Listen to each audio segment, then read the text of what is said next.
Welcome to the Classical Homeopathy channel. I am Bill Gray, I'm your host.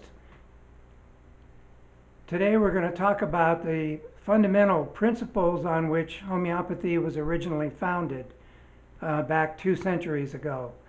Our thinking has evolved over the 2 centuries, and the types of thinking that we have now in the modern era I'm going to describe in another session of the homeopathy channel.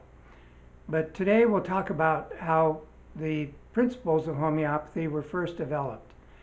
It actually goes way back to prior to the time of Hippocrates. In Hippocrates' own writings, he described that if there is a symptom, you can look at it 2 ways. You can work with the body to eliminate the symptom, or you can counteract the symptom by giving a treatment that suppresses that symptom in order to relieve the suffering more quickly. Therefore, he described it as a like cures like principle and an other suppresses symptoms principle. An example he gave was diarrhea. If you have diarrhea, then there's 2 ways of dealing with that. You can take, nowadays we would give Imodium and suppress the diarrhea, and as long as we take it, it'll continue to be suppressed, but as soon as we stop, the diarrhea will return again and complete the process, and then we're over the ailment if it's an acute problem rather than a chronic problem. The other approach, the like cures like approach, is to give a small dose of laxative, which normally would cause diarrhea, and in the sick person, it would cure the diarrhea rapidly because it enables the body to complete the process of detox that it's trying to accomplish already. So back in around the turn of around 1800, there was a genius medical doctor and pharmacist and chemist in East Germany who was upset about the types of treatments that they were using on his children.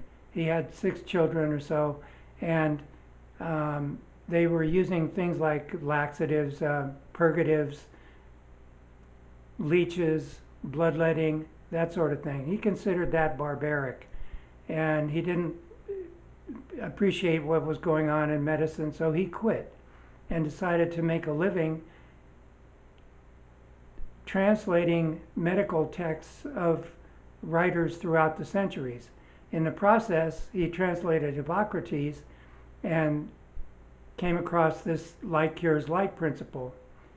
He reasoned in this age of enlightenment that was sweeping Europe at that time, around 1800, that everything that we know about nature can be scientifically studied, systematically quantified and researched and understood. So he reasoned that if like cures like is a real principle, then it should be able to be systematized and become a basis upon which medicinal treatments are chosen for people.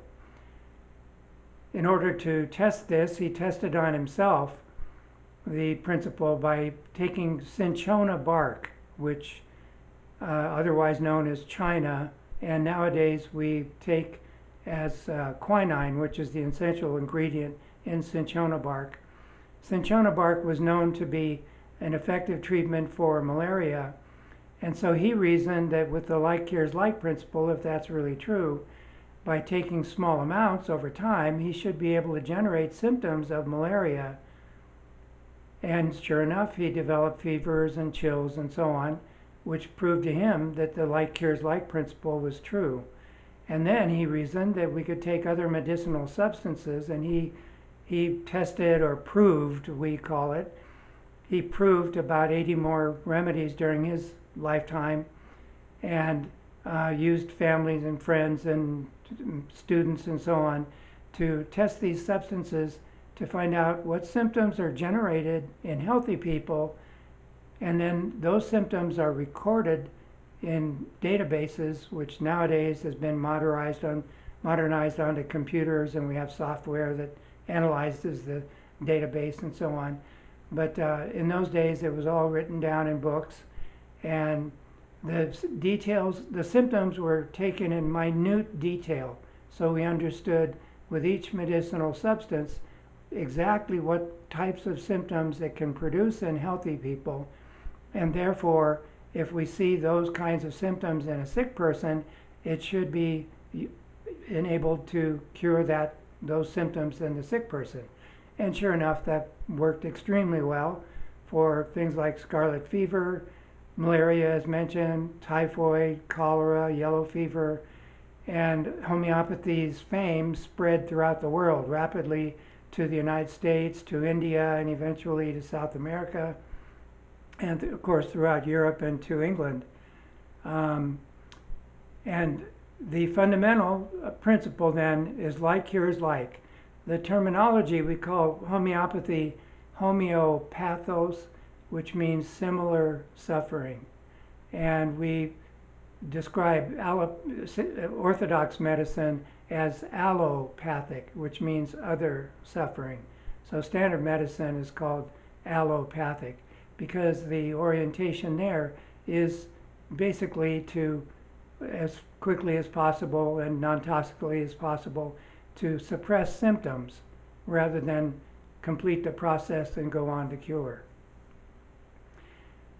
Since some of these substances were poisons, some of the plants and some of the snake venoms and so on that were used back in Hahnemann's day were poisons, he had to, as a chemist and as an alchemist as a matter of fact, he had to develop a way of preparing remedies so that they were no longer toxic. And this is where the process of potentization, we call it, was developed, which is where you take the substance and you pound it, then you dilute it, and you pound that and dilute that and pound that and dilute that. And I've described the physics behind this that we now know how this process extracts the energy of the substance while getting rid of the substance altogether. And then it's the energy that does the healing. Back then, he only knew from actual clinical, empirical practice how it worked, and he instituted that process. It turns out he was usually, not always, but usually exceeding the point at which there's no molecule left of the original thing. So it was not even a chemical substance anymore. It is an energy. But Hahnemann didn't quite understand that. Nevertheless, the principle of potentization has been fundamental in homeopathy ever since. The next development was in the United States by Constantine Herring, who was a student of Hahnemann's. He brought homeopathy to the United States. He observed in cases, both acute but especially in chronic cases, that over time there were laws of cure, of how people proceeded to cure. And it followed a distinct sequence. So the laws of cure, as described by Herring, are that first the energy improves, the mental emotional state, if there's any disturbance there, improves, and then deeper organs start getting better if they're involved, and finally the healing works its way out through mucous membranes and even the skin. It doesn't have to complete all the way to the skin, but that's a very frequent thing that we observe. Once it gets to the skin, or even mucous membranes or joints, we see an improvement from above downward on the body. Symptoms getting better over time, above downward on the body, and also backwards in time, so that the most recent symptoms go away first and the most long-standing symptoms go away later. So that's called Herring's Law of Cure, and that's still very much in use in my practice and every homeopath's practice that I know of. So that's a summary of the fundamental principles that were originally developed in homeopathy back 2 centuries ago. Since then, our thinking has improved and expanded upon this foundation, and that'll be described in the next video. Thank you for listening, and I hope to see you next time.